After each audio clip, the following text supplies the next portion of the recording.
এক সাহাবী রাসূলুল্লাহ সাল্লাল্লাহু আলাইহি ওয়াসাল্লামকে প্রশ্ন করলো, মান নাজাত ইয়া রাসূলুল্লাহ ইয়া হাবিবাল্লাহ, আমরা মানুষ মুক্তি পাবো কিসে?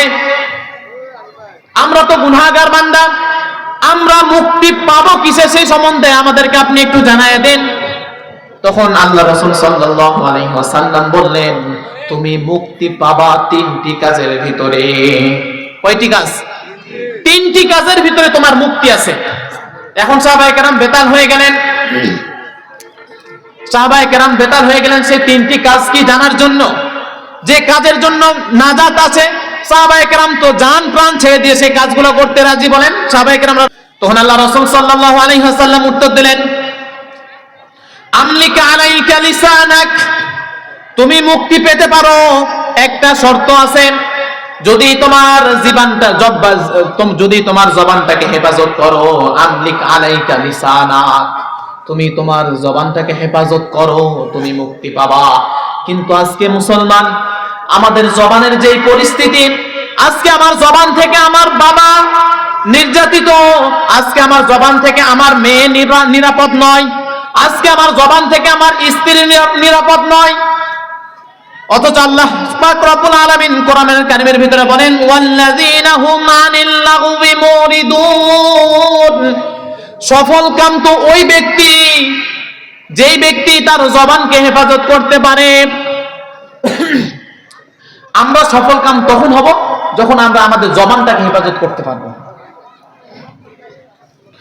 আল্লাহ রাসূল সাল্লাল্লাহু আলাইহি ওয়াসাল্লাম হাদিস শরীফের ভিতরে বলেন, মান সালিমাল মুসলিমুনা মিন লিসানিহি ওয়া ইয়াদিহি, আরে খাঁটি মুসলমান তো ওই ব্যক্তি যার হাত এবং জবান থেকে অপর মুসলমান নিরাপদ থাকে। তাহলে আল্লাহ রাসূল সাল্লাল্লাহু আলাইহি ওয়াসাল্লাম কি বলেছেন?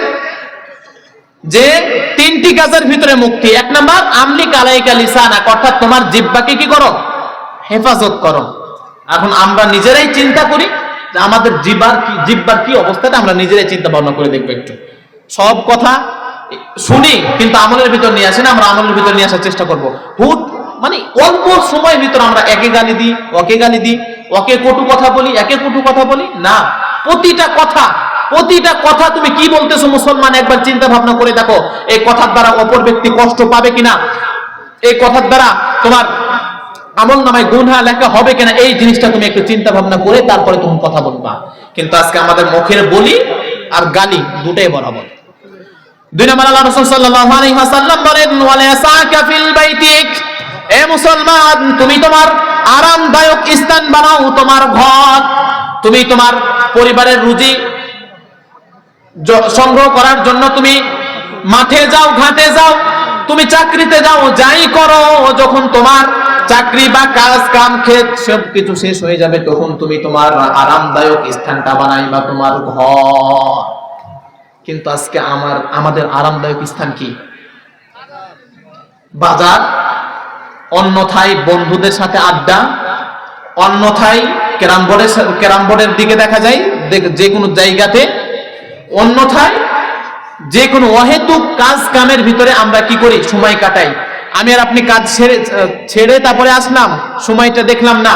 অথচ আমার আপনার জন্য কর্তব্য হলো আমার বাসার মানুষ কি করতেছে, আমার স্ত্রী কি করতেছে। আজ দুই নম্বর, রাসূল সাল্লাল্লাহু আলাইহি ওয়াসাল্লাম বলেন, আমলিক ওয়ালিয়াসাকা ফিল বাইতিক, তুমি তোমার আরামদায়ক স্থান বানাও, তোমার ঘরকে, বাজারকে না, অহেতুক স্থানকে না।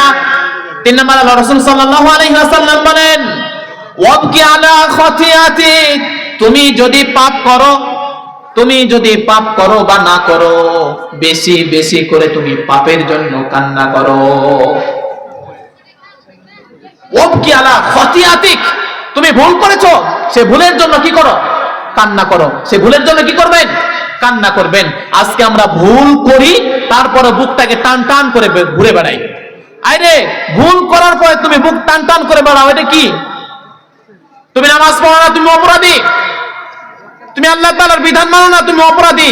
এই অপরাধী হওয়ার পরেও তোমার বুক টান টান, তার মানে কি তুমি বুকটাকে পাতিয়ে দিতেছো জাহান্নামের দিকে? পাতিয়ে দাও, বুঝবা, তখন পালানোর কোনো সুযোগ থাকবে না।